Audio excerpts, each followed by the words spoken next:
Hello साथियों, एक और नई वीडियो में आप सभी का स्वागत है। साथियों, अपन बात करते हैं राजस्थान की आर्थिक समीक्षा के बारे में। तो एक अध्याय था मेरे भाई, उसको हम कंप्लीट कर चुके थे। उम्मीद करता हूँ कि साथियों आपका रिवीजन भी बढ़िया हुआ होगा और साथ ही आपको जो डेटा थे वो याद रहे होंगे। ठीक है, आज साथियों अपन दूसरा अध्याय ले रहे हैं आर्थिक समीक्षा का, जिसमें से बात करेंगे बुनियादी संरचना से मूलभूत सुविधाओं का उन्नयन अपन देखने वाले हैं।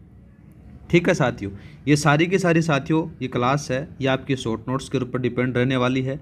मैंने रूप से बात करें तो मेरे भाई जो आर्थिक समीक्षा अपन कर रहे हैं वो सारी की सारी एकदम शॉर्ट नोट्स के रूप में कर रहे हैं। जैसे ही आपका अध्याय कंप्लीट हो जाता है उसके बाद में अपन एमसीक्यूज करते हैं, जिससे आपका बढ़िया तरीके से तैयारी हो जाती है मेरे भाई। मेरा प्रयास रहता है कि साथियों आपके लिए कोई भी कमी नहीं रहे और आपका बेस्ट से बेस्ट रिवीजन हो और बढ़िया से बढ़िया तैयारी हो साथियों। एक बार में एक काम हो जाए, बार बार तैयारी करने की आवश्यकता नहीं पड़े, इस स्ट्रेटजी पर अपन काम कर रहे हैं। तो स्टार्ट करते हैं अपन आज का अध्याय 2। अध्याय 2 के बारे में बात करें तो साथियों, तो सबसे पहले बात करेंगे अपन बुनियादी ढांचा और ऊर्जा के बारे में अपन देखने वाले हैं। सबसे पहले बात करें तो देखो साथियों, बुनियादी संरचना के अंदर से अपन ऊर्जा को देखेंगे, जिसमें से ऊर्जा, परिवहन, जल आपूर्ति, साथ ही सार्वजनिक निजी सहभागिता और साथ ही हरित बुनियादी ढांचा पहल देखेंगे और बाह्य सहायता प्राप्त परियोजनाओं के बारे में अपन देखने वाले हैं। पहले बात करते हैं मेरे भाई ऊर्जा के बारे में। पावर के बारे में अपन बात करें तो देखो साथियों, सबसे पहला जो नाम आता है उसी के बारे में अपन बात करते हैं। भारत के अंदर से क्या होता है कि स्वतंत्रता प्राप्ति के बाद में विद्युत आपूर्ति विनियमन के लिए क्या किया गया साथियों, बिजली आपूर्ति अधिनियम पारित किया गया। और ये कब पारित किया गया मेरे भाई, ये याद रखना, ये 1948 में पारित किया जाता है। ये थोड़ा सा मोटा मोटी तौर पर याद रख लेना मेरे भाई। वैसे देखा जाए तो आपका जो शॉर्ट नोट्स और आपका जो एमसीक्यूज वाली श्रृंखला रहेगी उसमें सारी चीज़ें आपकी कवर हो जाती हैं लगभग। अब बात करते हैं मेरे भाई क्षमता और उत्पादन के आधार पर। तो देखो साथियों, 2024 तक अधिष्ठापित क्षमता कितनी बताई गई है, याद रखना है मेरे भाई, यहाँ पर से 26,325.19 मेगावाट बताई गई है। और स्वतंत्रता के समय कितनी थी मेरे भाई, 13.27 मेगावाट थी 15 विद्युत घरों के अंदर से। ठीक है, और बात की जाए तो राज्य सरकार भागीदारी परियोजना के आधार पर जो क्षमता है वो कितनी आ जाती है मेरे भाई, 9,447.79 मेगावाट 2024 तक का ये डेटा आपको पास में देखने को मिल जाता है। अब बात करें मेरे भाई, देखो यहाँ पर से 2020-21 से 2023-24 तक जो कुल ऊर्जा है उसमें से कितने परसेंट बढ़ोतरी हुई है, 4.08% आपको देखने को मिल जाता है। अब बात करें निजी क्षेत्र के अंदर से, जिसमें से RRECL, RSMMLI जो क्षमता है उनकी कितनी आ जाती है मेरे भाई, 13,767.6 मेगावाट आपको देखने को मिल जाती है। और बात करें मेरे भाई तो देखो साथियों, इसके अंदर से अपन देखते हैं जो नवीनीकरण ऊर्जा के बारे में अपन देख लेते हैं। बोले तो रिन्यूएबल एनर्जी के बारे में अपन बात करते हैं। तो देखो साथियों, सबसे पहला नाम आता है राजस्थान, पहला राज्य है जिसने सौर ऊर्जा नीति लेकर आता है। दिसंबर 2024 तक का डेटा बात करें तो मेरे भाई 5,482.66 मेगावाट वो आपको सौर क्षमता देखने को मिल जाती है। उसी प्रकार से पवन क्षमता के बारे में बात करें तो 4,414.12 मेगावाट आपको देखने को मिल जाती है। और बात की जाए तो पवन ऊर्जा और सौर ऊर्जा का कुल स्थापित क्षमता में भाग कितना है मेरे भाई, 37.59% आपको देखने को मिल जाता है। आगे बात करें तो सौर ऊर्जा के बारे में तो देखो साथियों, 2020 से 24 तक 20.57% है। पवन ऊर्जा का 5.30% आपको देखने को मिल जाता है। अब बात करें मेरे भाई लक्ष्य 2030 तक क्या है कि एकीकृत स्वच्छ ऊर्जा नीति लाएगी 2024 तक के बारे में बात हो रही है। इसके अंदर से देखो साथियों, जो रिन्यूएबल एनर्जी क्षमता है उसकी 125 गीगावाट तक का लक्ष्य रखा गया है। उसी प्रकार से बात करें सौर ऊर्जा का जो लक्ष्य है वो आ जाता है मेरे भाई 90,000 मेगावाट। पवन और हाइब्रिड जो लक्ष्य है वो आपको मिलेगा 20,000 मेगावाट का।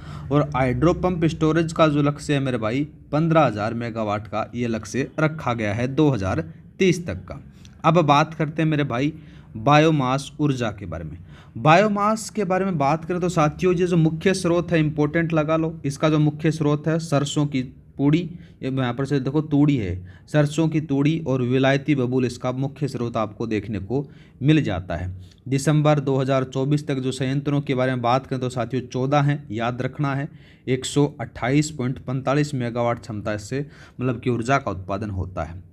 दूसरा बात करें तो प्रथम बायोमास जो संयंत्र है वो पदमपुर में लगाया गया था, याद रखना है।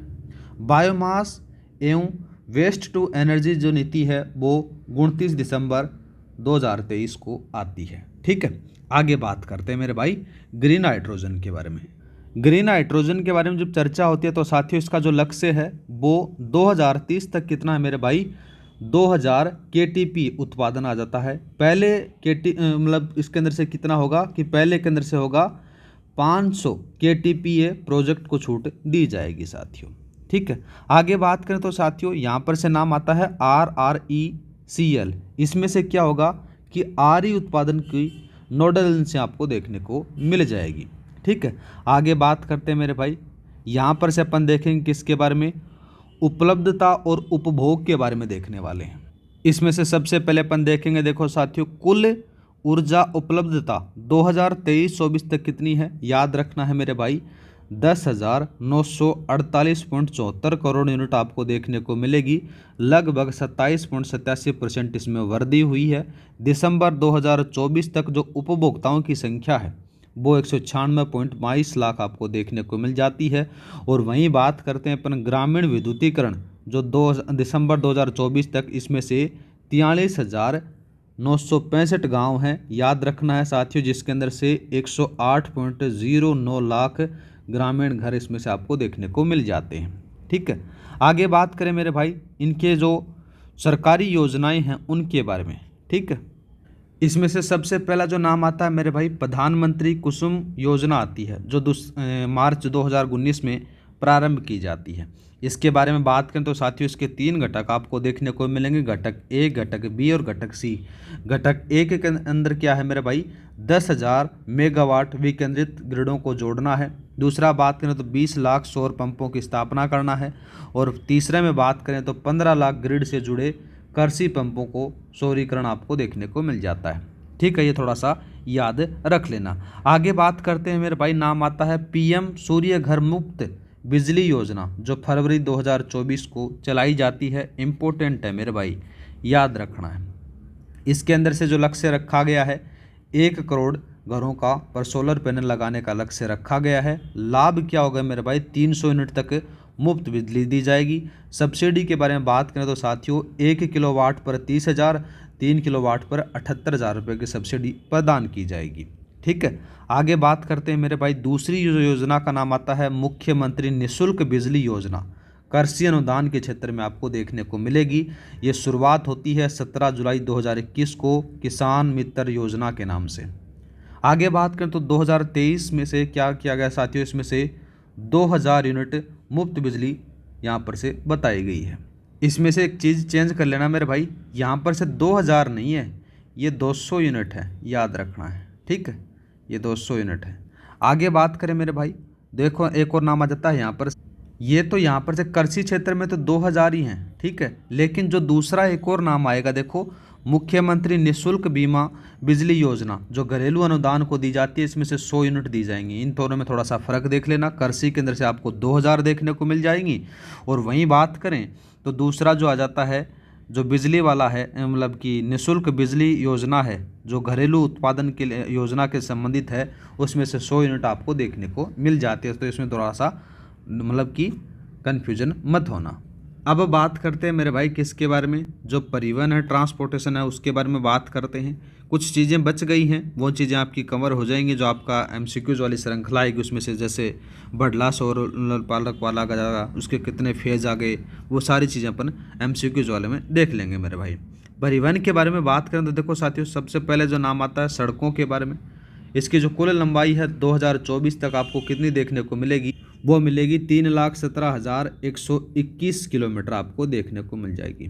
दूसरा बात करें मेरे भाई सड़क घनत्व के बारे में, तो कितना आपको देखने को मिलेगा, 92.66 किलोमीटर प्रति 100 वर्ग किलोमीटर में आपको देखने को मिलेगा। राष्ट्रीय से कम है, याद रखना है। जुड़े हुए गाँवों के बारे में बात करें तो साथियों 91.09% गाँव हैं वो सड़कों से जुड़े हुए हैं। लगभग गाँवों की संख्या बात करें तो याद रखना है 39,408 गाँव हैं जो सड़कों से जुड़े हुए हैं। दूसरा बात करें एक्सप्रेस वे राजधानी बनाने हेतु टास्क फोर्स की स्थापना की गई 2024 के अंदर से। दूसरा नाम आ जाता है साथियों अमृतसर जामनगर आर्थिक गलियारा। इंपॉर्टेंट लगा लो मेरे भाई, ये जो गलियारा है ये 637 किलोमीटर राजस्थान में है, ये याद रखना है। दूसरा बात करें मुख्यमंत्री ग्रामीण सड़क योजना, जो इसके अंदर से इसकी जो लंबाई आपको देखने को मिलेगी वो मिलेगी मेरे भाई यहाँ पर से 8,249.40 किलोमीटर उन्नयन पूर्ण हो जाता है यहाँ पर से।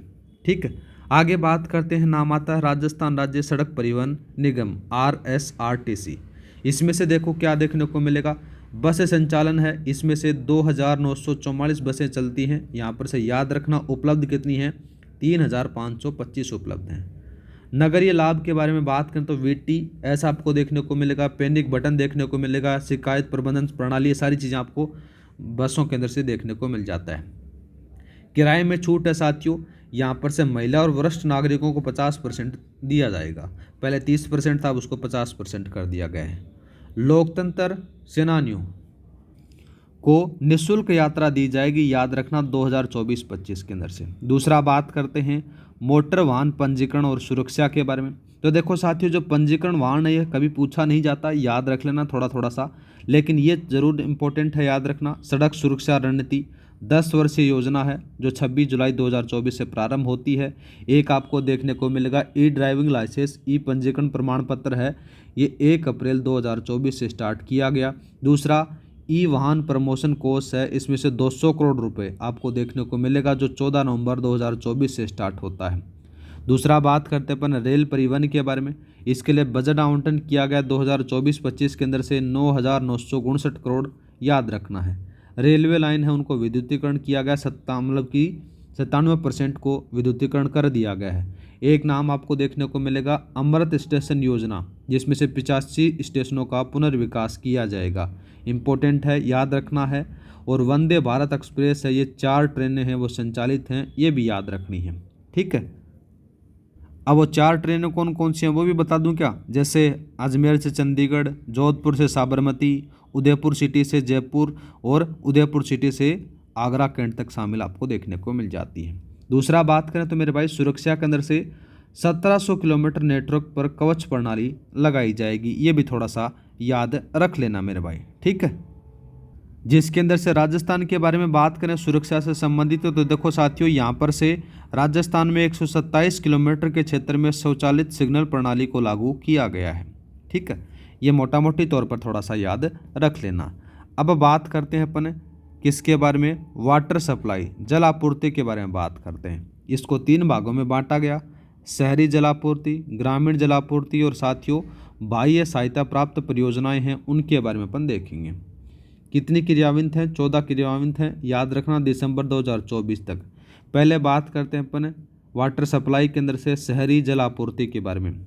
कुल शहरी और कस्बों के अंदर से साथियों 256 सभी को पाइपलाइन पेयजल सुविधा आपको देखने को मिलती है। एक नाम मिलेगा मेरे भाई अमृत 2.0 जो अक्टूबर 2021 से चल रहा है। इसका जो लक्ष्य है 2025-26 तक हर घर नल द्वारा पेयजल आपको देखने को मिलेगा। इसमें से 183 नगरीय निकायों में 5,138.06 करोड़ रुपए के कार्य है वो स्वीकृत हो गए हैं। दूसरा बात करते हैं अपन ग्रामीण जल केंद्र के, इसमें से आपको JJM देखने को मिलेगा। जल जीवन मिशन 2019 के बारे में बात करें तो इसका जो लक्ष्य है 2026 तक ग्रामीण परिवार को नल कनेक्शन प्रोवाइड कराना है। केंद्र राज्य के बारे में बात करें तो साथियों केंद्र और राज्य का जो पोषण है वो 50% आपको देखने को मिल जाता है जल जीवन मिशन के अंतर्गत। स्वीकृत लागत है मेरे भाई आपको कितना देखने को मिलेगा, 93,427 करोड़ आपको देखने को मिलेगा, जिसके अंदर से 92 लाख परिवारों को लाभ होगा। दूसरा बात करें तो साथियों लाभान्वित ग्रामीण परिवारों जनवरी 2025 तक क्या आपको देखने को मिलेगा, जिसमें से 47.92 लाख से अधिक देखने को मिल जाता है। ठीक है, आगे बात करते हैं मेरे भाई सार्वजनिक निजी सहभागिता के बारे में, पीपीपी के बारे में बात करते हैं। तो देखो सबसे पहले जो नाम आता है नीतिगत पहल के बारे में बात करें। नीतिगत पहल के बारे में बात करें तो साथियों यहाँ पर से क्या देखने को मिलेगा, आपको मिलेगा कि सार्वजनिक निजी सहभागिता को बढ़ावा देने हेतु अनुकूल वातावरण है वो प्रोवाइड कराना, साथ ही वीजीएफ योजना को सामाजिक क्षेत्र में पीपीएफ हेतु 2027 में जोड़ा गया था। दूसरा बात करें तो साथियों रोड सेक्टर में बोर्ड आधारित परियोजना हेतु नीति यहाँ पर से लाई गई थी और पहला राज्य था 1994 में लाई जाती है। दूसरा बात करते हैं संस्थागत व्यवस्था त्रिपक्षीय ढांचा, इसमें से आपको देखने को मिलेगा जिसमें से सीआईडी, सीआईडी, पीपी और सेल आपको देखने को मिल जाता है। ये थोड़ा सा याद रख लेना। इसमें से बात करें तो देखो साथियों स्विस चैलेंज प्रस्ताव है, इसका जो मुख्य सचिव के द्वारा अध्यक्षता की जाती है, याद रखना है। दूसरा बात करें पीपीपी नोडल एजेंसी 2007-8 में योजना के विभाग के अंतर्गत आ जाती है साथियों। और एक नाम आता है ईसीआईडी जिसमें से मुख्य सचिव इसकी अध्यक्षता करते हैं, ये भी याद रखना। एक आता है साथियों सीआईडी, इसमें से इंफ्रास्ट्रक्चर डेवलपमेंट काउंसिलिंग, इसकी मुख्यमंत्री द्वारा अध्यक्षता की जाती है, ये याद रखना। आगे बात करते हैं उन्नत संयुक्त उपकरण के बारे में। तो सबसे पहला नाम आता है यहाँ पर से project development company of Rajasthan 1997। दूसरा नाम आता है साथियों रोड इंफ्रास्ट्रक्चर डेवलपमेंट कंपनी 2024। तीसरा नाम आता है सौर ऊर्जा कंपनी ऑफ राजस्थान लिमिटेड 2014 आपको देखने को मिल जाता है। ठीक है, आगे बात करते हैं मेरे भाई, ये चीज़ अपन पढ़ लिए पीपीपी। ठीक है, आगे दूसरा नाम आता है हरित बुनियादी ढांचा पहल के बारे में। इसमें से सबसे पहला नाम आता है मिशन हरियाली राजस्थान, जो जुलाई 2024 से शुरू किया जाता है। अगले 5 वर्षों के अंदर से साथियों 4000 करोड़ का निवेश होगा। यहाँ पर से साथियों बात करें तो संरक्षित क्षेत्रों में ईवी परिवहन, जिसमें से रणथंभौर और सरिस्का हुआ, इसमें से जो बिजली से चलने वाली हैं उनका ट्रांसपोर्टेशन किया जाएगा। आगे बात करें तो साथियों नवीनीकरण ऊर्जा पर फोकस किया जाएगा, जिसमें से बड़ला सोलर पार्क है, दुनिया का सबसे बड़ा है, याद रखना, जिसके द्वारा 2245 मेगावाट का उत्पादन किया जाता है। दूसरा बात करें तो जो नवीनीकरण परियोजनाओं हेतु विकास शुल्क में 50% की कमी आएगी, जिसमें से 2023 तक आपको देखने को मिल जाता है। दूसरा बात करते हो साथियों वानिकी और जैव विविधता विकास परियोजनाएं, ये एएफडी के द्वारा वित्त पोषित आपको देखने को मिल जाएंगी। अब बात करते हैं मेरे भाई किसके बारे में, जो बाह्य सहायता प्राप्त परियोजनाओं के बारे में अपन थोड़ा सा देख लेते हैं। सबसे पहला नाम आता है राजस्थान शहरी विकास कार्यक्रम, इसका जो 3rd फेज है इसमें एडीबी के द्वारा वित्त पोषित है। दूसरा नाम आता है साथियों राजस्थान मध्य नगरीय क्षेत्रीय विकास परियोजना, इसका 4th फेज है, ये भी एडीबी के द्वारा पोषित है। दूसरा नाम आता है साथियों राजस्थान राज्य राजमार्ग निवेश कार्यक्रम, ये भी एडीबी के द्वारा वित्त पोषित है। ठीक है, दूसरा नाम आता है साथियों राजस्थान जल क्षेत्र आजीविका मिशन आजीविका सुधार परियोजना, जिसका जो पहला फेज है ये जेआईसीए के द्वारा वित्त पोषित है। और नेक्स्ट आता है साथियों ये मरु क्षेत्र जल क्षेत्र पुनर्संचरण योजना है परियोजना है, इसको एनडीबी के द्वारा वित्त पोषित किया गया है। नेक्स्ट बात करें बांध पुनर्वास और सुरक्षा परियोजना का 2nd फेज है मेरे भाई, ये विश्व बैंक और AIIB के द्वारा वित्त पोषित है। और नेक्स्ट आ जाता है साथियों राजस्थान में सार्वजनिक वित्तीय प्रबंधन सुदृढ़ीकरण है, ये विश्व बैंक के द्वारा वित्त पोषित है। ठीक, इसी के साथ में साथियों जो आपका अध्याय 2 है उसका मोटा मोटी तौर पर अपने रिवीजन कर चुके हैं। अब इसकी जो MCQs की श्रृंखला आएगी टॉप 30 की क्वेश्चनों की, उसको थोड़ा सा ज़रूर देखना मेरे भाई। उससे क्या है कि इस अध्याय के जो मेन इंपॉर्टेंट 30 क्वेश्चन निकाले गए हैं जो आपके एग्जाम में छपेंगे साथियों, उसमें से आपका तीनों प्रकार के लेवल रखे गए हैं, जिसमें से मॉडरेट, हार्ड और आपके जो सरल क्वेश्चन हैं उनको रखा गया है मेरे भाई। वो आपके लिए बहुत ज़्यादा रामबाण साबित होंगी। जिससे आपने एक क्लास ली है, ये आपका उस क्लास के अंदर से आपका रिवीजन बढ़िया तरीके से करवा देंगे साथियों। तो आज के लिए इतना ही, मिलते हैं नेक्स्ट क्लास में। जय हिंद, जय भारत।